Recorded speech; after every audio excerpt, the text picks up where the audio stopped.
Stop saying this wrong. ဒီစကားလုံးလေးတွေကိုဒီနေ့မှာတော့ဘလို့အတန်ထွက်မှန်မှန်ထွက်ကြမလဲဆိုတာကိုလေ့လာကြမှာပါ။ဒါဆိုရင်စလိုက်ကြရအောင်။ပထမဆုံးစကားလုံးကတော့ဒီမှာပါ။သူ့ကိုများသောအားဖြင့် vegetable ဆိုပြီးတော့ syllable ၄ခု၄တန်ထွက်ပြီးတော့ပြောလို့ရှိကြပါတယ်။သူ့ရဲ့အတန်ထွက်အမှန်ကတော့ vegetable syllable ၃ခုနဲ့ထွက်ကမှာဖြစ်ပါတယ်။ vegetable. My sister likes eating vegetables. နောက်တစ်ခုကလည်း comfortable ဆိုပြီးတော့မှားထွက်လို့ရှိကြတဲ့စကားလုံးမှာသူ့ရဲ့အတန်ထွက်အမှန်ကတော့ comfortable. Sure, by the sofa is very comfortable. ဒီ sofa ဝယ်သင့်လားအရန်တက်တောင့်တက်တာရှိတယ်။နောက်ထပ်စကားလုံးကတော့ Wednesday ဆိုပြီးတော့စလုံးပေါင်းတဲ့အတိုင်းအတန်မှားထွက်နေကြတဲ့စကားလုံးဖြစ်ပါတယ်။သူ့မှာ syllable နှလုံးပဲရှိပါတယ်။ Wednesday ဗုဒ္ဓဟူးနေ့ပါ Should we meet up on Wednesday? ငါတို့ Wednesday မှာတွေ့သင့်လားနောက်တစ်ခုကတော့ catboat ဆိုပြီးတော့အတန်ထွက်မှားနေကြတဲ့စကားလုံးဖြစ်ပါတယ်သူ့ရဲ့အတန်ထွက်အမှန်ကတော့ catbed syllable နှစ်ခုဖြစ်ပါတယ် Grandma took a glass out of her catbed အဖွားကသူ့ရဲ့ဘီရိုထဲကနေပြီးတော့ဖန်ခွက်ကိုထုတ်လိုက်တယ်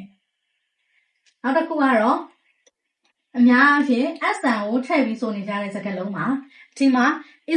Iceland စသဖြင့်အတန်ထွက်မှားလေးရှိကြပါတယ်သူ့ရဲ့အတန်ထွက်အမှန်ကတော့ S က silent ဖြစ်ပြီးတော့ island အတန်ထွက်အမှန်ကတော့ island ဖြစ်ပါတယ် syllable နှစ်ခုနဲ့ပါ We visited a beautiful island last month နောက်ထပ်စကားလုံးကတော့ဒီပါသူ့ကို SUIT suit နဲ့မှားလေးရှိကြတာပါသူ့ရဲ့အတန်ထွက်အမှန်ကတော့ sweet အနောက်မှာ E ရှိတဲ့အတွက်ကြောင့် suit မဟုတ်ပါဘူးသူ့ရဲ့အတန်ထွက်အမှန်က sweet သူကတော့ hotel မှာ bedroom နဲ့ living room နဲ့ kitchen နဲ့အများကြီးပါတဲ့အခန်းကျယ်မျိုးကိုဆိုလိုတာပါ We booked a large suite with a sea view ငါတို့တွေ sea view ပါတဲ့အခန်းကျယ်ကို booking တင်ခဲ့တယ်နောက်ထပ်စကားလုံးကတော့ GENRE သူ့ကိုတော့များသောအားဖြင့် general ဒီလိုစသဖြင့် j အတန်ထွက်ပြီးတော့ဆိုနေကြတာပါတကယ်တမ်းသူ့ရဲ့အတန်ထွက်အမှန်ကတော့ your အတန်ဖြစ်ပါတယ် G ဆိုပေမဲ့ your အတန်ထွက်ကမှာပါသူ့ရဲ့အတန်ထွက်အမှန်ကတော့ yonra ဒီစကားလုံးကတော့အနည်းငယ် tricky ဖြစ်ပါတယ်သူကတော့အမျိုးအစားလို့ပြောချင်တာပါ yonra What music genre is your favorite ဘယ်ဂီတအမျိုးအစားကမင်းရဲ့အကြိုက်ဆုံးလဲနောက်ထပ်တစ်ခုကတော့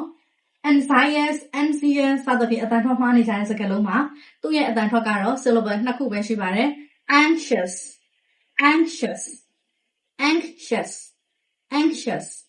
စိတ်လှုပ်ရှားတယ်ကြောက်တယ် She's feeling anxious about her job interview သူအလုပ် interview အတွက်စိတ်လှုပ်ရှားနေတယ်နောက်တစ်ခုကတော့ဒီမှာဒီစကားလုံးကိုများသောအားဖြင့်တော့ breakfast ဆိုပြီးတော့ထွက်လေးရှိကြပါတယ်သူ့မှာ A က silent ဖြစ်ပါတယ်သူ့ရဲ့အတန်ထွက်အမှန်ကတော့ breakfast မနက်စာ My mom prepares my breakfast every day မမေကငါ့အတွက်မနက်စာနေ့တိုင်းပြင်ပေးတယ်နောက်ဆုံးစကားလုံးလေးကတော့ CHAOS သူဒီ CH ပါပဲမဲ့သူဒီချတန်မထွက်ပါဘူးသူကဒီမှာခတန်ထွက်တဲ့စကားလုံးဖြစ်ပါတယ်ဒီမှာဆိုရင်ကျမတို့ဒီဘယ်လိုတန်ထွက်မလဲဆိုရင် chaos